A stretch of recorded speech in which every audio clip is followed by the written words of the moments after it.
My self Sanjay Kumar, chemistry lecturer. आप सभी का केमिस्ट्री अपने अपने चैनल में हार्दिक स्वागत है। तो स्टूडेंट्स, कल हम लोगों ने पढ़ा था जो रेजोनेटिंग स्ट्रक्चर है उसकी स्टेबिलिटी के लिए कुछ रूल दिए गए थे, उसको वन बाय वन फॉलो करके अपन ने क्या देखी थी, रिलेटिव स्टेबिलिटी। उसको मैं थोड़ा रिवाइज कर देता हूँ।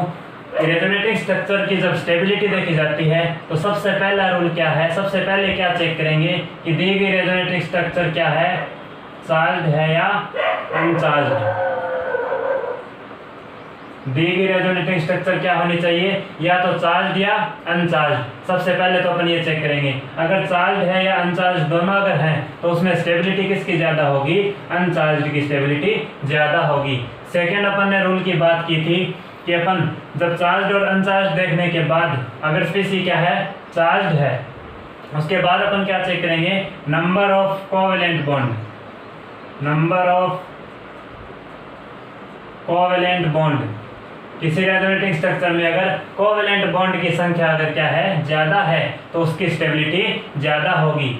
अगर number of covalent bond same है, उसके बाद अपन ने क्या देखा था, इसमें अपने को क्या चेक करना है, ऑक्टेट रूल या अष्टक नियम।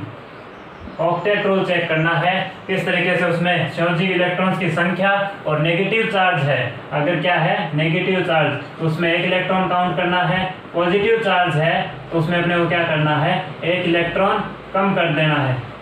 और किसी बॉन्ड में, एक सिंगल बॉन्ड में इलेक्ट्रॉन कितने काउंट करने हैं, एक इलेक्ट्रॉन काउंट करने हैं। और इसके साथ संयोजी कोश में इलेक्ट्रॉन्स की संख्या और प्लस ये अपन ऐड करके किस तरीके से इसमें अष्टक नियम चेक करते हैं, ये मैंने कुछ एग्जांपल्स पढ़ लिए थे। अब फोर्थ, इसके बाद अपन अष्टक रूल के बाद अपन क्या देखते हैं, चार्ज सेपरेशन। चार्ज सेपरेशन, आवेश का पृथक्करण। मैंने कहा चार्ज का मतलब धनावेश और ऋणावेश, चार्ज सेपरेशन क्या होना चाहिए, कम से कम होना चाहिए, तभी उस रिलेटिव रेजोनेटिंग स्ट्रक्चर की स्टेबिलिटी ज़्यादा होगी। इसके बाद अपन ने क्या देखा था, इसमें फिफ्थ रूल क्या था अपना, कि जो सेम चार्ज है, क्या चेक करेंगे, सेम चार्ज, समान आवेश के बीच क्या होनी चाहिए, मैक्सिमम डिस्टेंस। समान आवेश के बीच क्या होनी चाहिए, मैक्सिमम डिस्टेंस, अधिकतम दूरी पर समान आवेश होने चाहिए, तभी उस रेजोनेटिंग स्ट्रक्चर की स्टेबिलिटी ज़्यादा होगी। इसके बाद अपन क्या चेक करेंगे कि अगर किसी कम विद्युत ऋणी परमाणु जिसकी विद्युत ऋणता क्या है, कम है, उस पर कैसा चार्ज हो, नेगेटिव चार्ज हो, और एक ऐसा एटम जिसकी विद्युत ऋणता या ईएन क्या हो, ज़्यादा हो, उस पर कैसा चार्ज है, पॉजिटिव चार्ज, तो उस रेजोनेटिंग स्ट्रक्चर की स्टेबिलिटी क्या होगी, कम होगी, उसका जो स्थायित्व क्या होगा, कम होगा, स्थायित्व क्या होगा, कम होगा। इस तरीके से वन बाय वन सबसे पहले और लास्ट तक अपने को क्या चेक करना है, वन बाय वन इसी स्टेप में अपने को याद रखना है रेजोनेटिंग स्ट्रक्चर की स्टेबिलिटी बताने के लिए। कल अपन ने कुछ एग्जांपल्स इसी पर बेस्ड कुछ देखे थे, आज हम कुछ एग्जांपल्स की और बात करेंगे जिसमें रिलेटिव रेजोनेटिंग स्ट्रक्चर की स्टेबिलिटी को चेक करेंगे। तो देखिएगा एग्जांपल्स, कल अपन ने कुछ एग्जांपल्स तो पढ़ लिए थे, आज हम कुछ एग्जांपल्स और पढ़ेंगे जिससे ये अपना क्लियर हो जाएगा टॉपिक।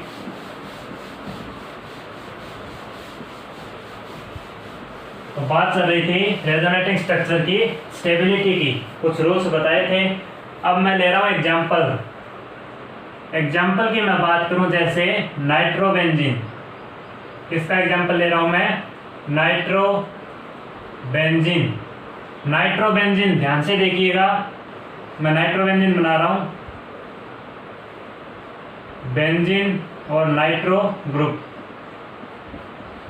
ये क्या होता है, नाइट्रो ग्रुप जिसकी स्ट्रक्चर मैंने यहाँ पे बना दी, नाइट्रो ग्रुप बेंजीन पर है तो नाइट्रो बेंजीन। इसमें अगर मैं बात करूँ रेजोनेंस होगा तो कैसे होगा, तो नाइट्रोजन और ऑक्सीजन की मैं बात कर रहा हूँ, नाइट्रोजन और ऑक्सीजन, नाइट्रोजन और ऑक्सीजन, इसकी मैं विद्युत ऋणता की बात करूं, विद्युत ऋणता किसकी ज़्यादा है और किसकी कम है, तो पीरियोडिक टेबल में अपन पढ़ेंगे तब देखेंगे कि बाएं से दाएं पीरियड में लेफ्ट टू राइट जाने पर क्या होता है, साइज में कमी आती है, जिसके कारण ऑक्सीजन की विद्युत ऋणता बढ़ जाती है।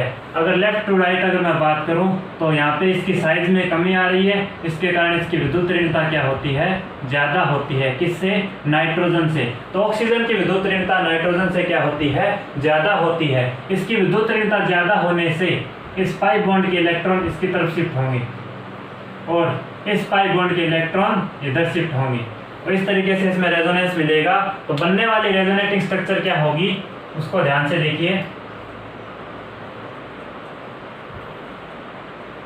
एन, इस ऑक्सीजन पे कैसा चार्ज, नेगेटिव चार्ज, ये ऑक्सीजन एज इट इज, और यहाँ पे क्या आएगा, डबल बॉन्ड, इस पे कैसा चार्ज, पॉजिटिव चार्ज, और ये बॉन्ड वैसे के वैसे। अब ये पॉजिटिव चार्ज इस डबल बॉन्ड के साथ क्या है, कॉन्जुगेट है, तो इस पाई बॉन्ड के इलेक्ट्रॉन यहाँ आएंगे। इसमें जो रेजोनेटिंग स्ट्रक्चर बनेगी वो क्या बनेगी, double bond N O minus O, यहाँ पे डबल बॉन्ड आएगा, यहाँ पे डबल बॉन्ड, इस पे कैसा चार्ज, पॉजिटिव। ये पॉजिटिव इस डबल बॉन्ड के साथ क्या है, कॉन्जुगेशन में, तो ये पाई बॉन्ड के इलेक्ट्रॉन इधर शिफ्ट होंगे। इससे जो रेजोनेटिंग स्ट्रक्चर बनेगी वो क्या बनेगी, ध्यान से देखिएगा,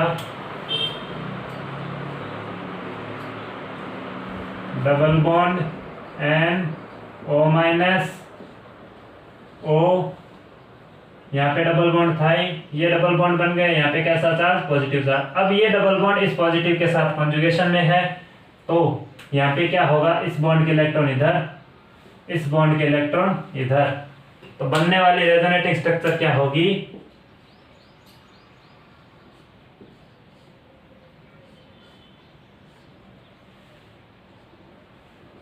एन डबल बॉन्ड ओ ओ, और यहाँ पे क्या होगा, डबल बॉन्ड, और ये अपना जो फर्स्ट जो स्टार्टिंग में लेके चले थे वही अपने को मिल गया। अब इसमें अपने को क्या पूछ रहे, रिलेटिव स्टेबिलिटी बताओ, स्टेबिलिटी किसकी ज्यादा है और किसकी कम है।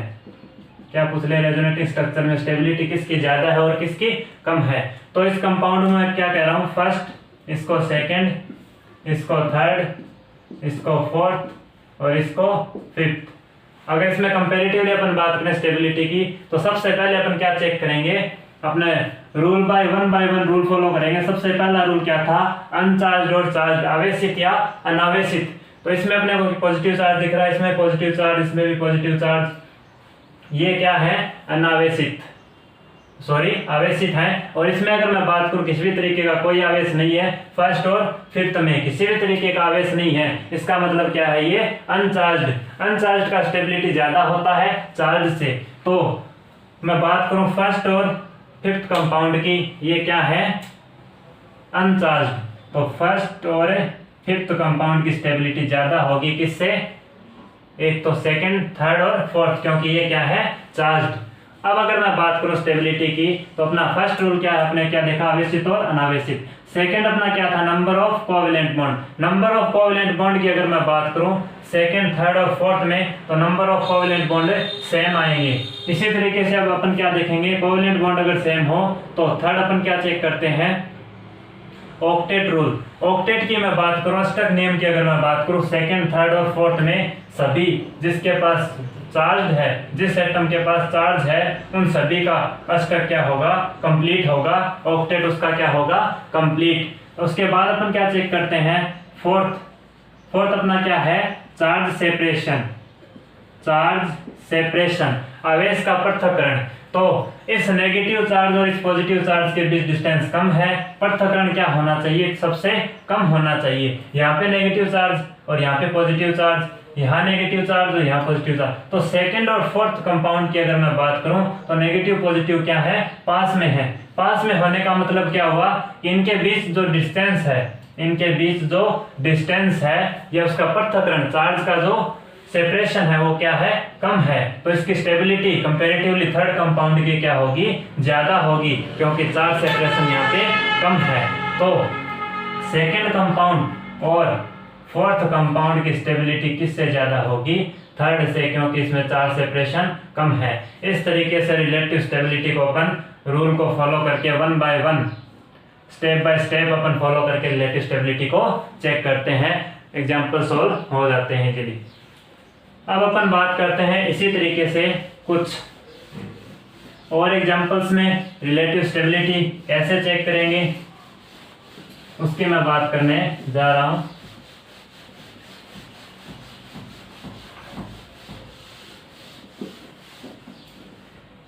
जैसे मैंने एग्जाम्पल लिया, तो इसी तरीके से अपन कुछ एग्जाम्पल्स और पढ़ेंगे।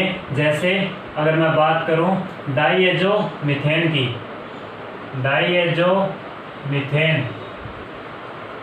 डाईएजोमीथेन क्या होता है, उसमें बनने वाली रेजोनेटिंग स्ट्रक्चर्स में अपन क्या देखेंगे, रिलेटिव स्टेबिलिटी।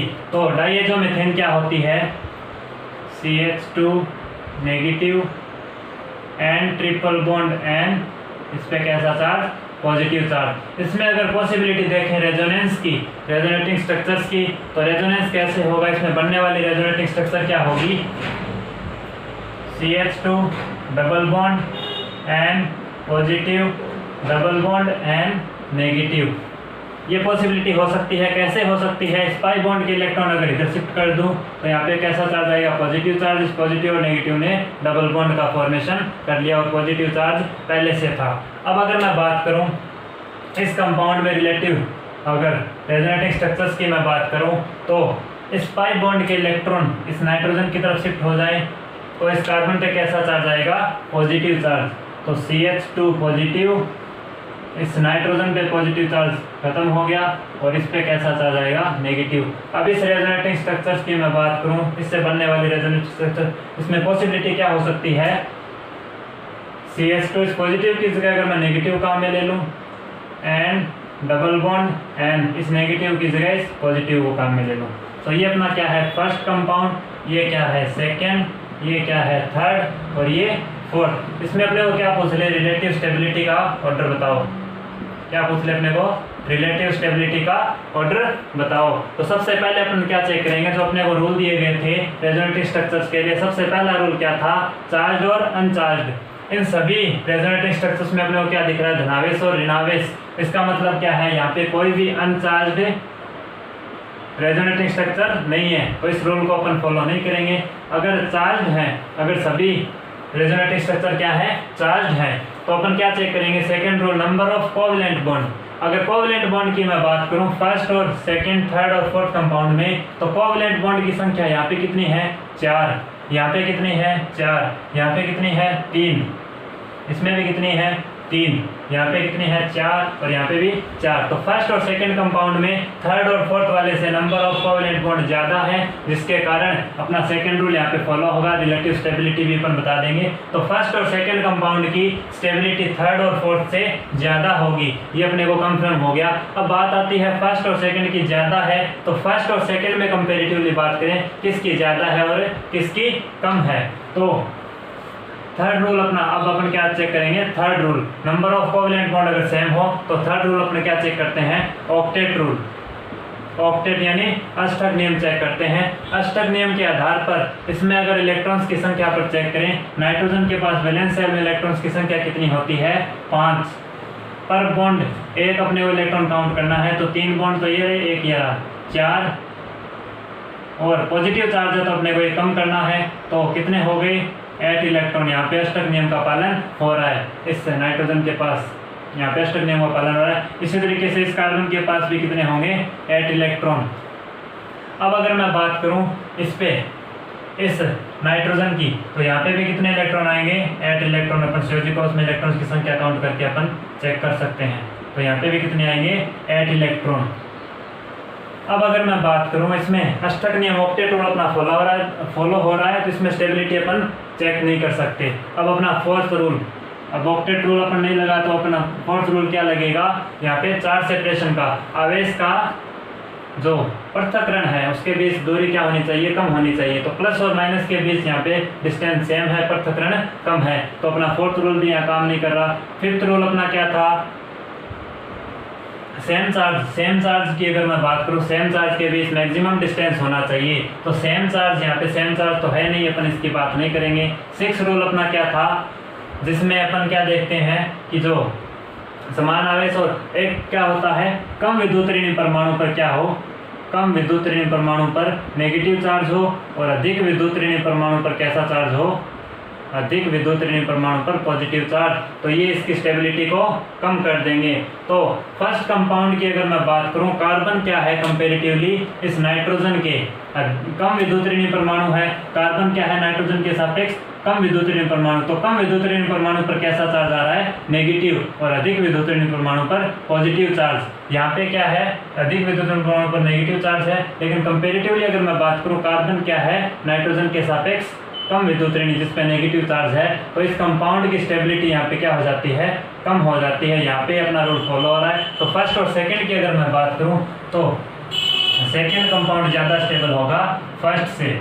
अब बात करते हैं अपन थर्ड और फोर्थ कंपाउंड की। तो वन बाय वन अपन इसमें भी क्या करते हैं, रूल फॉलो करते हैं। सबसे पहला रूल क्या है, चार्ज और अनचार्ज। अनचार्ज की तो अपने को यहाँ पे बात ही नहीं करनी क्योंकि आवेश है। अगर सेकंड रूल की मैं बात करूँ तो सेकंड रूल क्या था अपना, नंबर ऑफ कोवेलेंट बॉन्ड। तो नंबर ऑफ कोवेलेंट बॉन्ड कितने हैं, 3, यहाँ पे भी 3, तो ये भी नहीं लगेगा। अब अपन बात करते हैं थर्ड रूल की, ऑक्टेट रूल। ऑक्टेट रूल की अगर मैं बात करूँ तो इस कार्बन के पास, अगर इस कार्बन के पास मैं चेक करूँ, अगर संयोजकों में इलेक्ट्रॉन्स की संख्या कितनी होती है कार्बन के पास, 4 होती है। और पर बॉन्ड कितने का इलेक्ट्रॉन काउंट करना है, 1, 2 हाइड्रोजन के भी बॉन्ड हैं जिसमें 2 इलेक्ट्रॉन और काउंट करेंगे, प्लस का मतलब क्या, इलेक्ट्रॉन कम करेंगे। तो ये कितने इलेक्ट्रॉन हो गए, 6 इलेक्ट्रॉन। अगर इसमें मैं बात करूँ, इस नाइट्रोजन की बात कर लेते हैं पहले। नाइट्रोजन के वैलेंस शेल में इलेक्ट्रॉन्स की संख्या कितनी होती है, 5। पर बॉन्ड अपने को ये काउंट करना है, तो 2 बॉन्ड तो ये रहे, और माइनस अगर नेगेटिव चार्ज हो तो इसका 1 इलेक्ट्रॉन काउंट करना है, तो ये कितने हो गए, 8 इलेक्ट्रॉन। इसमें अगर मैं बात करूँ इस कार्बन की, तो वैलेंस शेल में इलेक्ट्रॉन्स की संख्या कितनी होती है, 4। पर बॉन्ड अपने को कितना काउंट करना है, 1। 2 बॉन्ड हाइड्रोजन के हो गए, 2 इलेक्ट्रॉन ये हो गया, और 1 नेगेटिव का काउंट करना है, इसमें कितने हो गए, 8 इलेक्ट्रॉन।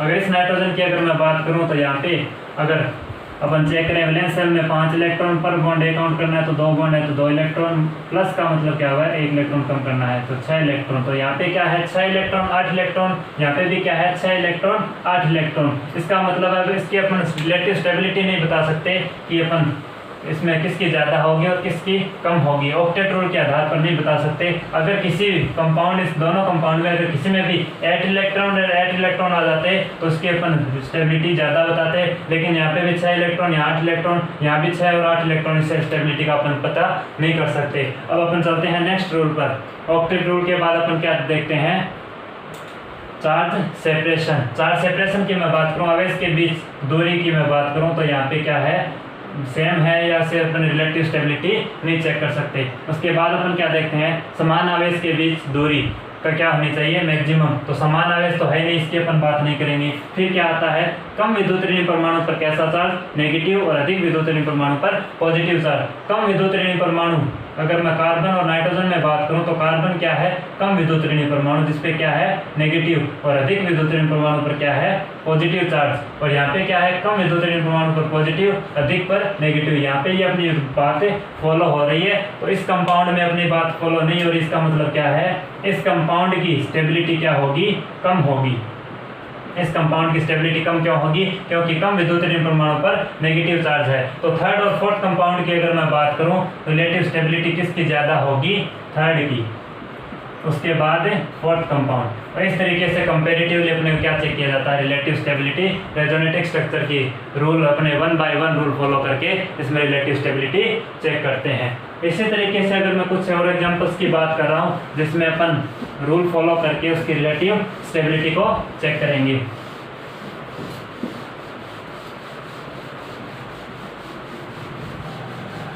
तो ध्यान से देखिएगा नेक्स्ट एग्जांपल, जिससे अपने को और क्लियर हो जाएगा ये टॉपिक। नेक्स्ट अपना एग्जांपल है, जैसे कोई भी कंपाउंड ले लो, C डबल बॉन्ड OH।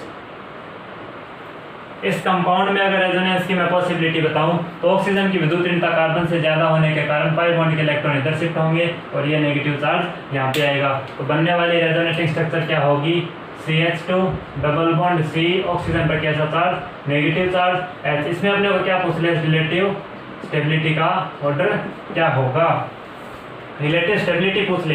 तो रिलेटिव स्टेबिलिटी का मतलब क्या है, अगर मैं बात करूं सबसे पहले अपने रूल बाय रूल चलेंगे। सबसे पहला रूल क्या है, चार्ज और अनचार्ज। तो यहाँ पे क्या है, ऋणावेश, यहाँ पे भी ऋणावेश नेगेटिव चार्ज है, तो अनचार्ज की बात अपने को यहाँ पे नहीं करनी। अब ये क्या है, चार्ज स्पीशीज, दोनों ही रेजोनेटिव स्ट्रक्चर क्या है, चार्ज। तो चार्ज में अपन कैसे चेक करते हैं, number of covalent bond. Number of covalent bond इसमें कितने हैं, 4, इसमें कितने हैं, 4, तो इससे भी स्टेबिलिटी का पता नहीं लगेगा। उसके बाद अपन क्या चेक करते हैं, octet rule. Octet rule, octet का मतलब अष्टक नियम चेक करते हैं। तो इस कार्बन की अगर मैं बात करूं यहाँ पे, तो कार्बन के वैलेंस शेल में इलेक्ट्रॉन्स की संख्या कितनी होती है, 4। पर बॉन्ड अपने को कितना काउंट करना है, 1 इलेक्ट्रॉन। दो हाइड्रोजन जुड़े हुए तो 2 बॉन्ड में 2 इलेक्ट्रॉन ये आ गए। नेगेटिव चार्ज है तो अपने को क्या करना है, काउंट करना है। तो यहाँ पे कितने हो गए, 8 इलेक्ट्रॉन। इसकी अगर मैं बात करूँ तो ऑक्सीजन पर नेगेटिव चार्ज है, तो यहाँ पे क्या होगा, वैलेंस शेल में ऑक्सीजन के वैलेंस शेल में इलेक्ट्रॉन कितने होते हैं, 6। और नेगेटिव चार्ज है तो यहाँ पे एक अपने को ऐड करना है, और यहाँ पे पर बॉन्ड अपने को 1 इलेक्ट्रॉन काउंट करना है। तो ये कितने हो गए, 8 इलेक्ट्रॉन हो गए। इसका मतलब क्या है, दोनों ही रेजोनेटिंग स्ट्रक्चर अष्टक नियम या ऑक्टेट रूल फॉलो कर रही है। इसका मतलब अपने को इसकी स्टेबिलिटी ऑक्टेट रूल से पता नहीं कर सकते। उसके बाद अपन 4th रूल पे चलते हैं, जिसमें क्या बताया गया था कि जो चार्ज सेपरेशन है, आवेश का पृथक्करण क्या होना चाहिए, कम से कम होना चाहिए। तो आवेश का पृथक्करण के लिए धनावेश और ऋणावेश के बीच दूरी कम से कम, तो धनावेश तो है ही नहीं, ऋणावेश है, इससे अपन स्टेबिलिटी नहीं बता सकते। 5th रूल पे चलते हैं। 5th रूल क्या है, समान आवेश के बीच दूरी अधिकतम होनी चाहिए। समान आवेश तो है ही नहीं, तो इसकी अपन बात नहीं करेंगे। अब अपन चलेंगे 6th रूल पे। कम विद्युत ऋण परमाणु पर कैसा चार्ज हो, नेगेटिव चार्ज हो, अधिक विद्युत ऋण परमाणु पर पॉजिटिव चार्ज, तो उसकी स्टेबिलिटी कम होती है। अगर मैं कार्बन और ऑक्सीजन की कंपैरेटिवली बात करूं तो कम विद्युत ऋण परमाणु पर अगर नेगेटिव चार्ज है तो इसकी स्टेबिलिटी यहाँ पे क्या हो जाती है, कम हो जाती है। ये अधिक विद्युत ऋण परमाणु जिसमें नेगेटिव, यहाँ पे अपनी बात स्टेबल, अपनी बात क्या है, सुटेबल है, इसके कारण इसकी स्टेबिलिटी ज़्यादा है। तो इसको मैं फर्स्ट कंपाउंड बोल दूं, इसको मैं सेकंड कंपाउंड बोल दूं। तो रिलेटिव स्टेबिलिटी किसकी ज़्यादा होगी और किसकी कम होगी, उसको ध्यान से देखिए। यहाँ पे कम विद्युत ऋण परमाणु पर नेगेटिव चार्ज इसकी स्टेबिलिटी को घटा देता है, तो सेकेंड जो अपनी रेजोनेटिंग स्ट्रक्चर है वो फर्स्ट वाले से क्या होगी, ज़्यादा स्टेबल होगी। ये अपने को अपने रूल 1 by 1 अपन रूल लगाते जाएंगे और रिलेटिव स्टेबिलिटी को चेक कर लेंगे। इसी तरीके से अगर मैं बात करूं कुछ एग्जांपल्स की और कुछ इंपॉर्टेंट एग्जांपल्स जिसमें अपन रूल फॉलो करके चेक कर रहे हैं रिलेटिव स्टेबिलिटी। अब अगर मैं बात करूं जैसे एग्जांपल्स की, कोई एग्जांपल लिया मैंने, जैसे अपने उसे पूछ रहे रिलेटिव स्टेबिलिटी,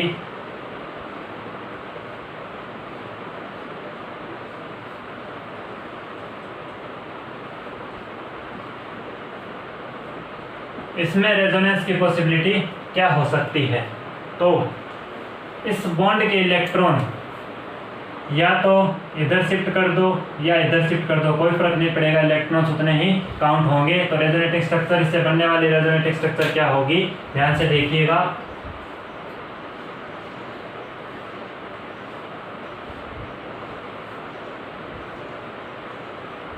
ये डबल बॉन्ड, यहाँ पे कैसा चार्ज नेगेटिव, यहाँ पे कैसा चार्ज पॉजिटिव, इससे बनने वाली रेजोनेटिंग स्ट्रक्चर ये होगी। इसमें अपने को क्या चेक करना है, रिलेटिव स्टेबिलिटी। अपने को क्या पूछ रहे हैं, स्टेबल, कौन सी स्ट्रक्चर क्या है, स्टेबल है। तो सबसे पहले अपन क्या रूल, अपना फर्स्ट रूल क्या है, चार्ज और अनचार्ज चेक करेंगे।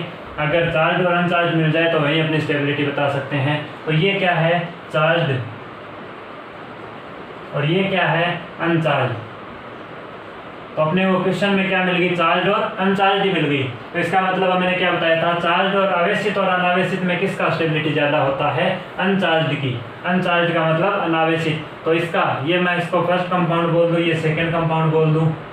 इसमें रिलेटिव स्टेबिलिटी किसकी ज़्यादा होगी, तो फर्स्ट की स्टेबिलिटी ज़्यादा होगी सेकंड से। क्यों होगी, क्योंकि फर्स्ट वाली क्या है, अनचार्ज, जिसके कारण इसकी स्टेबिलिटी फर्स्ट रूल के हिसाब से फॉलो हो रही है। इस तरीके से रिलेटिव स्टेबिलिटी चेक की जाती है। तो ये अपने कुछ एग्जांपल से जिसमें अपने क्या देखा, रेजोनेंस, रेजोनेटिंग किसी कंपाउंड में रेजोनेंस होने से बनने वाली रेजोनेटिंग स्ट्रक्चर में रिलेटिव स्टेबिलिटी। अब बात आती है जिस कंपाउंड में रेजोनेंस होता है वो कितने तरीके का होता है, उसके प्रकार की अपन बात करेंगे। ये कुछ एग्जांपल्स हो गए जिसमें अपन रिलेटिव स्टेबिलिटी को चेक कर लिया। अब कई बार क्वेश्चन पूछा जाता है कि रिलेटिव अपने को क्या दे देगा, रेजोनेटिंग स्ट्रक्चर्स, उसमें अपने को कुछ क्वेश्चन पूछेगा रिलेटिव स्टेबिलिटी बताओ, तो अपने को 1 बाय 1 रूल फॉलो करके बताना है। अब बात आती है ये जो अनुनाद प्रभाव, ये जो रेजोनेंस इफेक्ट है, ये कितने प्रकार का होता है, टाइप ऑफ रेजोनेंस इफेक्ट। अब अपन बात करेंगे इसके टाइप की। Type of resonance effect, resonance effect कितने तरीके का होता है, इसकी अपन चर्चा करने जा रहे हैं कि अनुनाद प्रभाव कितने तरीके का होता है। तो अनुनाद प्रभाव 2 तरीके का होता है। एक तो होता है +R, एक होता है -R। एक तो क्या होता है +R, एक होता है -R। +R प्रभाव एक ऐसा प्रभाव, प्लस का मतलब क्या है, जिसमें इलेक्ट्रॉन देने से रिलेटेड है, इलेक्ट्रॉन देना। माइनस का मतलब क्या है, इलेक्ट्रॉन लेना। ये इंडिकेट कर रहे हैं यहाँ पे कि प्लस का मतलब क्या है, इलेक्ट्रॉन देने वाला। तो +R का मतलब क्या हो गया, electron releasing group, electron releasing resonance. Minus का मतलब क्या हुआ, electron withdrawing, electron withdrawing resonance. ऐसा प्रभाव जिसमें इलेक्ट्रॉन दिए जाए वो क्या कहलाता है, इलेक्ट्रॉन रिलीजिंग या +R रेजोनेंस इफेक्ट। ऐसा प्रभाव जिसमें इलेक्ट्रॉन खींचे जाएं वो क्या कहलाता है, -R या इलेक्ट्रॉन विदड्रॉइंग रेजोनेंस इफेक्ट। अब अपन बात करते हैं इलेक्ट्रॉन देने का मतलब क्या है और इलेक्ट्रॉन खींचने का मतलब क्या है। तो सबसे पहले मैं बात कर रहा हूँ +R इफेक्ट क्या होता है, इसकी अपन चर्चा करेंगे। तो ध्यान से समझिएगा इसको। सबसे पहले अपन किसकी बात कर रहे हैं, जिसमें इलेक्ट्रॉन दिए जाएं, ऐसा रेजोनेंस इफेक्ट जिसमें इलेक्ट्रॉन दिए जाएं। इलेक्ट्रॉन देने से जब अनुनाद उत्पन्न होता है उसमें उसको क्या बोलते हैं, +R। कैसे होगा देखना, +R इफेक्ट। +R का बेसिकली मीनिंग क्या है उसकी मैं बात कर रहा हूँ। तो मैंने कुछ ऐसे कोई कंपाउंड लिया, यहाँ पे क्या है, असंतृप्त। +R क्या होता है उसकी मैं बात कर रहा हूँ, असंतृप्त हाइड्रोकार्बन, असंतृप्त हाइड्रोकार्बन। अगर इसकी मैं बात करूं, इस असंतृप्त हाइड्रोकार्बन, अगर ये असंतृप्त हाइड्रोकार्बन ऐसे ग्रुप के साथ, किसी ऐसे ग्रुप के साथ कॉन्जुगेशन में है, किसी ऐसे ग्रुप के साथ, ये G क्या है, यहाँ पे कोई ग्रुप है, ऐसे ग्रुप के साथ कॉन्जुगेशन है। कॉन्जुगेशन का मतलब क्या होगा, ये एक बॉन्ड, सिंगल बॉन्ड के द्वारा क्या है, सेपरेट हो रहे हो। तो ऐसा ग्रुप, जब असंतृप्त हाइड्रोकार्बन ऐसे ग्रुप के साथ क्या हो, कॉन्जुगेट हो, जिसके पास क्या हो, लोन पेयर उपस्थित हो या इलेक्ट्रॉन्स की उपस्थिति हो। तो ये इलेक्ट्रॉन जब इसके कॉन्जुगेशन में है तो यहाँ पे रेजोनेंस शो करेंगे, ये अपना इलेक्ट्रॉन देने की क्षमता रखेंगे। यहाँ पे असंतृप्त हाइड्रोकार्बन का बेसिकली मीनिंग क्या है, असंतृप्त हाइड्रोकार्बन की अगर मैं बात करूँ तो एल्किन या एल्काइन। मैंने क्या कहा, असंतृप्त हाइड्रोकार्बन में क्या हो सकता है, एल्किन और एल्काइन। जैसे मैं बात करूँ एल्किन और एल्काइन की, जैसे मैंने एग्जांपल लिया एल्किन का, मैंने कहा जब असंतृप्त हाइड्रोकार्बन क्या है, एल्किन, ये किसके साथ कॉन्जुगेशन में हो, कॉन्जुगेशन का मतलब इनके बीच एक बॉन्ड हो, दोनों बॉन्ड के द्वारा सेपरेट हो या जुड़ी हुई हो, इसके साथ कोई ऐसा ग्रुप हो जिसके पास क्या हो, लोन पेयर या इलेक्ट्रॉन हो। तो ये इलेक्ट्रॉन अपने देने की टेंडेंसी रखते हैं, और अगर इलेक्ट्रॉन इधर दे रहे हैं इसका मतलब पाई बॉन्ड के इलेक्ट्रॉन इधर शिफ्ट होंगे। इस तरीके से इलेक्ट्रॉन देने से अनुनाद उत्पन्न हो रहा है, इसका मतलब क्या हुआ, ये +R या इलेक्ट्रॉन रिलीजिंग रेजोनेंस इफेक्ट होता है। तो ये अपने डेफिनेशन पढ़ लिया अपने प्लस आर प्रभाव, जिसमें इलेक्ट्रॉन देने से क्या हुआ, रेजोनेंस उत्पन्न हुआ। ऐसे प्रभाव को अपन क्या बोलते हैं, प्लस आर या इलेक्ट्रॉन रिलीजिंग। अब वो कौन कौन से ग्रुप्स हैं जो electron releasing resonance effect show करते हैं, उसकी मैं बात करने जा रहा हूँ। कुछ एग्जांपल्स, ये जो मैंने जी कहा, इस जी का मतलब यहाँ पे और क्या क्या ग्रुप हो सकते हैं उसकी मैं बात कर रहा हूँ। जी की जगह यहाँ पे क्या हो सकता है, एक तो हो सकता है NH2 ग्रुप, एक हो सकता है OH ग्रुप। इसी तरीके से अगर मैं बात करूँ, एक हो सकता है NHCO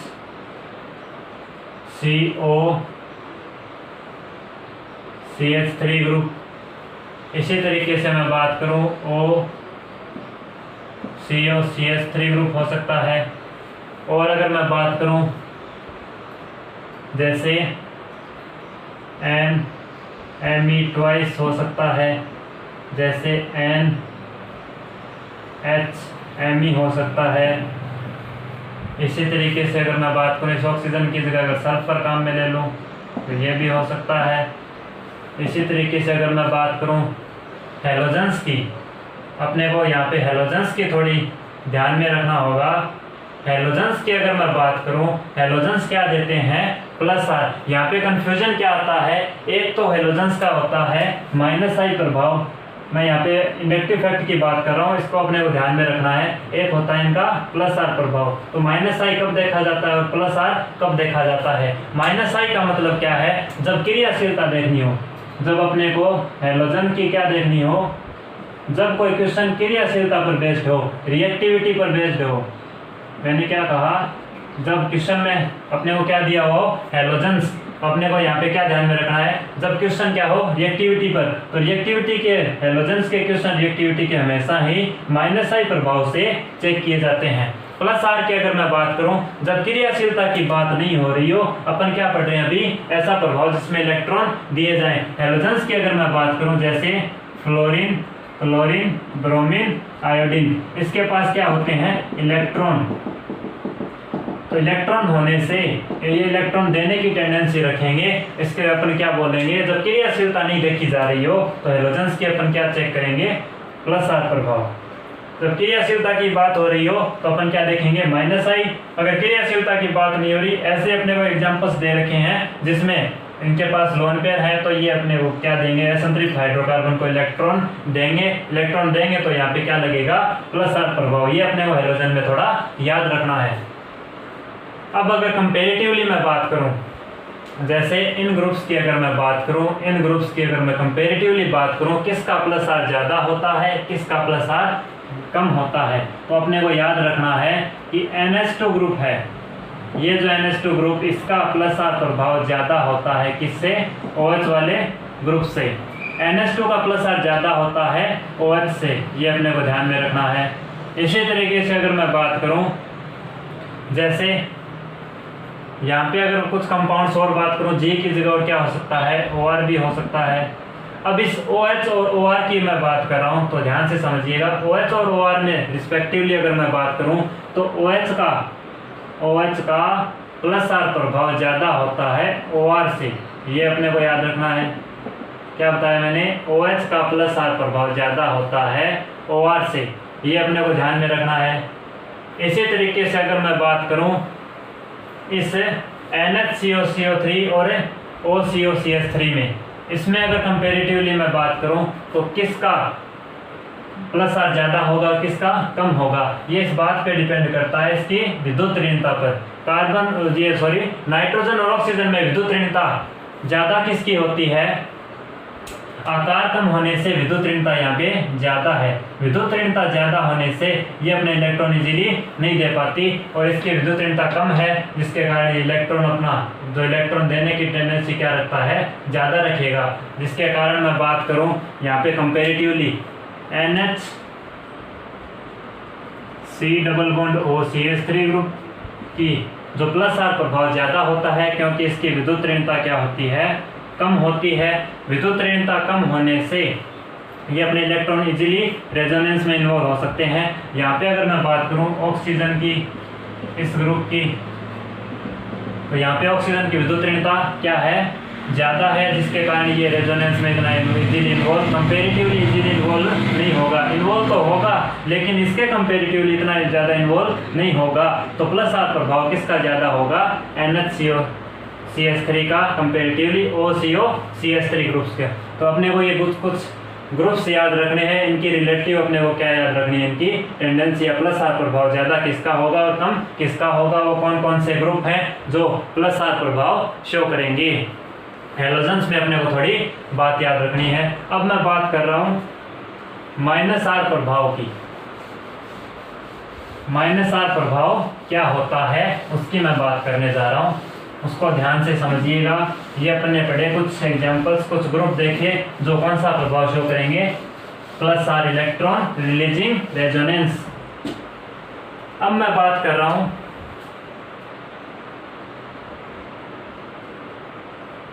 जैसे इसी तरीके से मैंने क्या लिया एग्जाम्पल से पहले मैं बात कर रहा हूँ माइनस आर इफेक्ट क्या होता है। Minus are effect, minus are effect का मतलब जिसमें इलेक्ट्रॉन खींचे जाएं, इलेक्ट्रॉन खींचने वाला मतलब इलेक्ट्रॉन विदड्रॉइंग,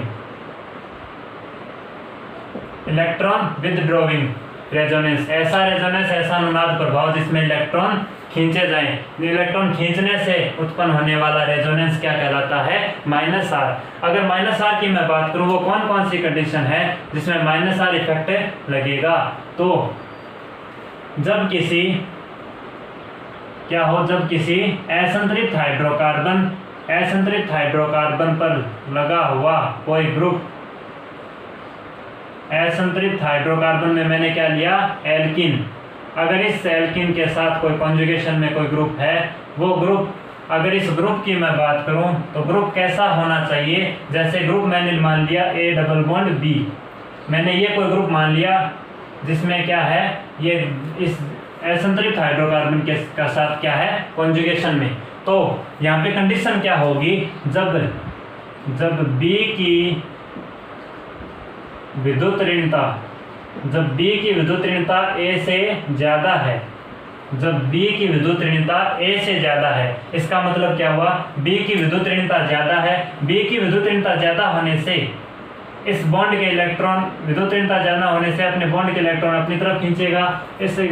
इस कंपाउंड में अगर मैं ऐसे जोड़ के दिखा देता हूँ A डबल बॉन्ड B, ये अपने क्या काम में लिया, कोई ग्रुप काम में लिया। अगर इसकी B की विद्युत ऋणता ज़्यादा है तो इस बॉन्ड के इलेक्ट्रॉन, पाई बॉन्ड के इलेक्ट्रॉन B की तरफ शिफ्ट होंगे और इस पाई बॉन्ड के इलेक्ट्रॉन इस असंतृप्त हाइड्रोकार्बन के इलेक्ट्रॉन इधर शिफ्ट होंगे। तो इलेक्ट्रॉन यहाँ पे क्या हो रहा है, इस ग्रुप ने इलेक्ट्रॉन खींचे क्योंकि इस A पर क्या हुआ, इलेक्ट्रॉन्स की यहाँ पे क्या होगी, इलेक्ट्रॉन की कमी होगी। यहाँ पे इलेक्ट्रॉन की कमी हुई तो ऐसे असंतृप्त हाइड्रोकार्बन से इलेक्ट्रॉन खींचने का काम कर रहा है। तो ये जो रेजोनेंस इफेक्ट किसके कारण हुआ, इलेक्ट्रॉन्स खींचने के कारण, इधर से इलेक्ट्रॉन खींचे जा रहे हैं तो इलेक्ट्रॉन खींचने के कारण उत्पन्न होने वाला प्रभाव क्या कहलाता है, माइनस आर प्रभाव। तो सबसे पहले अपनी कंडीशन क्या होगी, ऐसा ग्रुप जिसमें, ग्रुप अपन ने क्या काम में लिया, ये जिसमें B की विद्युत ऋणता ज्यादा होनी चाहिए कंपेरेटिवली A, इस तरीके की कंडीशन में अपने को क्या देखने को मिलेगा, माइनस आर इफेक्ट। अब अगर मैं बात करूं सेकेंड कंडीशन की, इसी तरीके से मैं बात कर रहा हूं, ऐसी और कौन सी कंडीशन हो सकती है जिसमें अपने को माइनस आर इफेक्ट देखने को मिलेगा। तो फर्स्ट कंडीशन अपने देख ली। सेकेंड कंडीशन की अगर मैं बात करूं, कुछ ऐसी स्पीसीज जिनके पास क्या हो, जिनके पास वेकेंट डी ऑर्बिटल, कुछ ऐसे स्पीसीज जिनके पास क्या हो, वेकेंट डी ऑर्बिटल, जिनका डी ऑर्बिटल क्या हो, खाली हो, ऐसी स्पीसीज भी क्या देंगी, माइनस आर इफेक्ट। इसका बेसिकली मीनिंग क्या है, मैंने कहा जब असंतृप्त हाइड्रोकार्बन पर कोई ग्रुप जुड़ा हुआ हो, कोई भी ग्रुप।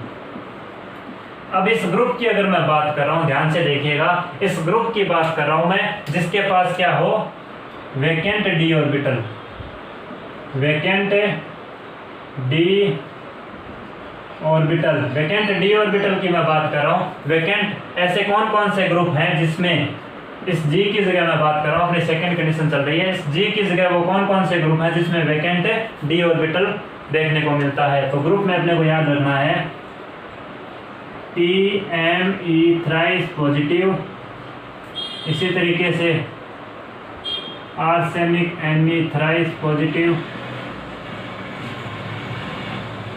एंटीमनी एमी पॉजिटिव, ये अपने को ध्यान में रखने हैं तीनों ग्रुप, जिसमें क्या होते हैं वैकेंट डी ऑर्बिटल होते हैं। इस ग्रुप जो असंतृप्त हाइड्रोकार्बन के साथ क्या है कॉन्जुगेशन में, अगर ये ग्रुप यहाँ पे जुड़े हुए हैं तो इसमें भी क्या होगा वैकेंट डी ऑर्बिटल, यहाँ पे इलेक्ट्रॉन्स की क्या है कमी है, जिसके कारण इस असंतृप्त हाइड्रोकार्बन से इलेक्ट्रॉन खींचे जाएंगे और रेजोनेंस पॉसिबल होगा।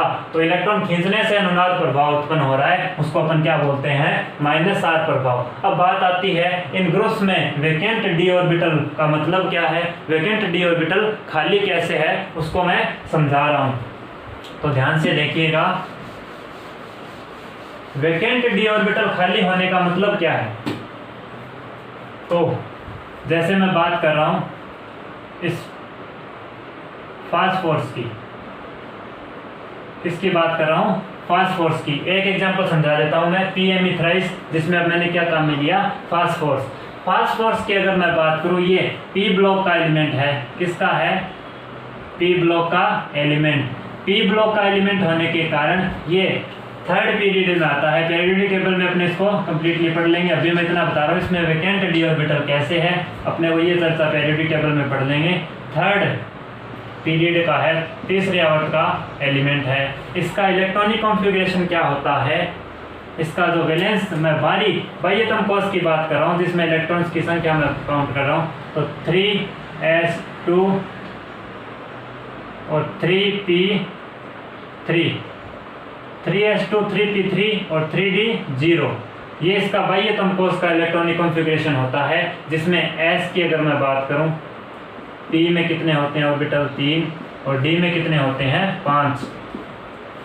s में यहाँ पे 2 इलेक्ट्रॉन, p में कितने हैं 3, d क्या है पूरा खाली है। तो मेरा खाली होने का मतलब क्या था, यहाँ पे वैकेंट डी ऑर्बिटल का मतलब बेसिकली क्या है, ये जो डी ऑर्बिटल है, ये जो डी ऑर्बिटल है जिसका क्या है 3d ऑर्बिटल, डी ऑर्बिटल क्या है खाली, जिसमें एक भी इलेक्ट्रॉन नहीं है, इलेक्ट्रॉन्स की कमी है। इलेक्ट्रॉन्स की कमी होने के कारण ये असंतृप्त हाइड्रोकार्बन से इलेक्ट्रॉन लेने की टेंडेंसी रखता है, जिसके कारण इलेक्ट्रॉन लेने से अनुनाद प्रभाव उत्पन्न हुआ, तो उसको अपन क्या बोलेंगे -R प्रभाव। तो ये ग्रुप्स कौन सा प्रभाव शो करेंगे -R प्रभाव, जिसमें इलेक्ट्रॉन लेने से अनुनाद प्रभाव उत्पन्न होता है। इस तरीके से ये अपने को याद रखना है। अब बात आती है कि +R प्रभाव हो गया, -R प्रभाव हो गया, किस तरीके से कंपैरेटिवली वो कौन कौन से ग्रुप हैं जो क्या देंगे +R प्रभाव और -R प्रभाव।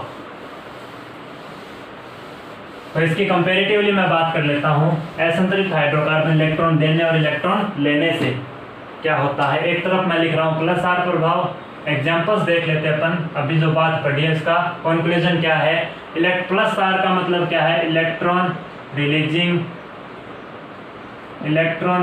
रेजोनेंस।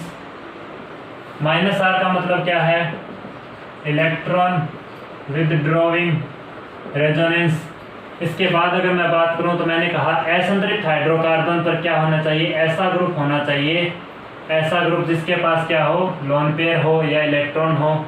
और यहाँ पे मैंने क्या कहा, जब असंतृप्त हाइड्रोकार्बन में मैंने एल्किन ली, इसके साथ जो ग्रुप जुड़ा हुआ है उसमें कंडीशन क्या बताई मैंने, इस ग्रुप की जगह या तो क्या हो सकता है ऐसा ग्रुप हो जिसमें B की विद्युत ऋणता क्या हो, ज़्यादा हो। B की अगर विद्युत ऋणता ज़्यादा होगी तो बॉन्ड के दोनों इलेक्ट्रॉन B की तरफ शिफ्ट होंगे।